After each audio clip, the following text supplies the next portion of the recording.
Hello friend, या जेवायला. बघा, मी चपात्या केल्या आहे, मटणाची भाजी केली आणि भात केला आहे. कसं आहे ना, एवढा वेळ ना संडेलाच असतो आणि संडेलाच नॉनव्हेज खातो आम्ही. हप्त्याभर नॉनव्हेज खात नाही. फ्रायडेला कधीतरी असं चिकन बिर्याणी वगैरे असते, कारण वेळ पण नसतो. आणि कसं नॉनव्हेज बनवायचं असलं आणि खायचं असलं तर मोकळा वेळ पाहिजे. सो मग त्याच्यामुळे आम्ही संडेला घरोघरी नॉनव्हेज असतं, पण आमच्याकडं तर कंपल्सरी संडेलाच असतं, कारण की एवढा वेळ पण नसतो.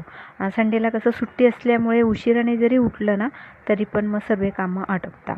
सो मी मस्त अशी झणझणी मटणाची भाजी बनवली, भात बनवला आणि चपात्या बनवल्या. मी आज तांदळाच्या भाकरी नाही बनवल्या, कारण की तांदळाच्या भाकरी बनवायला ना खूप वेळ लागतो आणि आज जरा मला उठायला उशीर झाला, त्याच्यामुळे मी चपात्याच बनवल्या. मी जेव्हा पण मटण बनवलं ना तर मी ना ते पिवळं सूप काढते, फक्त त्याला जिऱ्याची आणि कांदा अशी फोडणी दिलेली असते.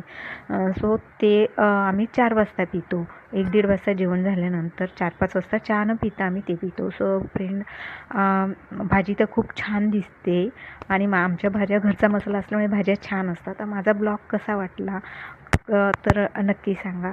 So friend, bye bye.